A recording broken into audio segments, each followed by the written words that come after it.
So I did a thing recently. It's called a ropes course. And if you've ever been to like church camp, I'm sure you've probably done one before. But what we did specifically on this one day is that we did a zip line and then we did a ropes course after that. And it was supposed to be me and my wife doing both. She was all in on the zip line. She had a blast with that. And I'd never done that. She had done it before. I had not. And she had a blast with it. It was all right. Like I did it. It was okay. Um, I don't know if I'd do it again. It was okay, but it's just like one of those things that's over so quickly. It's like, this is what I paid for. Anyway, after that, we did a ropes course, which if you don't know what that is, basically you put the harness on and you're supposed to go through this thing of like different swinging, different obstacles and stuff like that. And it was designed so you loop out, come back, and then you take stairs up, and then you do it again, and then you do it again. And it's outdoor, and it was on like telephone poles, is where it was suspended from. And so as you go higher, like they sway, and it was really great. It was a super big blast. My wife only made it to the second rung or the second thing of the first obstacle. Like she did not enjoy it one bit.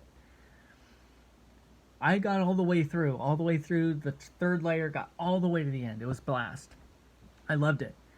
And what's interesting to me about it is that there's only so many different ways that you can configure a set of ropes and planks, right? You have basically you have the ones where they're horizontal and you step on them like a bridge, and then there's the ones that are vertical and so there's different lengths of them. And then there's ones that they're just rope, like you just hold onto the ropes, like it's a 3-rope ladder kind of thing, or a 3-rope bridge. And and they kind of configured them in different ways so that each obstacle had its own uniqueness to it, but it was something that you'd seen before, so you're able to learn from past experience to try to categorize it. All that to set up what I want to talk about. And it's this. It seemed like, from my experience with it, that having experienced this kind of obstacle, let's say it's the horizontal like slats. Some of them, they were short, some of them were long, some of them were real long, and then there's other ones that were short, that were vertical or like whatever, long ways. They were short, and then there was long ones, and then there was really long ones, and then there was cargo nets and like all this. Well, if I tried to approach one that was the horizontal slats, it was the same basic idea, but they were wider, they had a different dimension to them. If I tried to approach it the same way I did the previous one, I would struggle more because it was similar enough to deceive me into thinking it was exactly the same when it wasn't. I had to approach it in a unique way that respective to its own obstacle. And I think there's a lot to have learned about that in life, of that we have this tendency to use retroactive thinking of that. Well, I've seen that before. It's exactly the same as it was before. I'll just approach it in the same way. And that's not how these things work often in life. So, for example, you think, I've got a kid, got a second one on the way. I don't. This is a narrative. Have one kid, second one on the way. It's going to be exactly the same, right? Diapers, and poop. But the thing is, 2 kids, like I have 2 brothers. We grew up together. My younger brother's a lot younger than me, but my older brother, we're close in age. We went through a lot of the same stuff almost at the same time or in quick sequence with one another. So, and yet we are as dramatically different from one another as you can possibly be. Every conviction I have, he does not have that conviction. Same in the opposite direction. So it's easy to get tripped up in the idea of, I've seen this before, and so this is going to be exactly like I'd seen it before. And that's dangerous because it sets you up with unsafe, irrational expectations in a lot of ways. For instance, I argue with people on the internet. Shocking. I know. you're blindsided by this information. I argue with people on the internet. Well, one of the things about that is that because someone sounds like another person that I've debated before, or because I sound like someone that someone else has debated for, they end up not debating me. They're debating that other person by transferring that caricature onto me. They're debating their idea of what they think I'm like rather than debating me. So they'll insert things into my dialogue I didn't say. One clear instance of this is that I'll be making kind of general theistic claims. God exists, fine-tuning, stuff like that.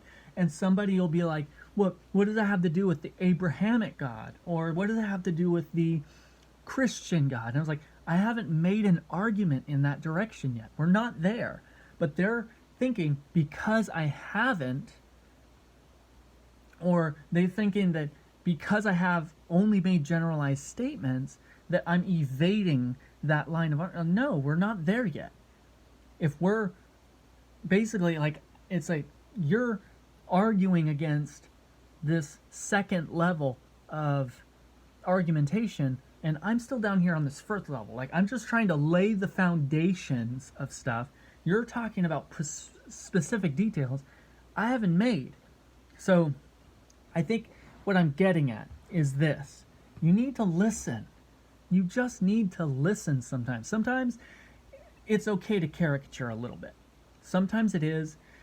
But most of the time, especially if you're arguing with somebody that you've never met before, or that you've never seen their content before, or whatever, like, you need to give them the benefit of the doubt that they are an individual, not a member of a community. Like, they're not some kind of a hive mind. That it's this person, and argue from what they're actually saying. Respond to the actual words themselves, not what you are inferring. Ask clarifying questions if you're not sure that they are or aren't saying this specific thing. If they are, then cool, green light, go ahead. But if they're not saying that, then you need to respond on grounds of what they are actually saying. Give them the benefit of the doubt a little bit so that we can keep conversations productive. Don't just like, well, I've heard that line of reasoning before, so I'm going to respond with a similar or contrary line of reason that I've used before. Listen, I get it. Like, a lot of people, they don't actually create their own arguments. They regurgitate them. I get it. I get that.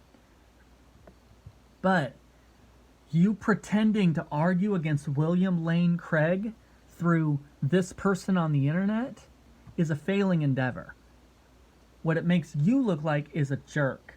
And if people are externally observing this, they're going to turn against you for the same reason that people were not stomaching the presidential debate. This is a couple of clowns like honking each other's noses. So that's what I'm getting at. Of that, simply treat other individuals as individuals and talk about the things they're actually saying.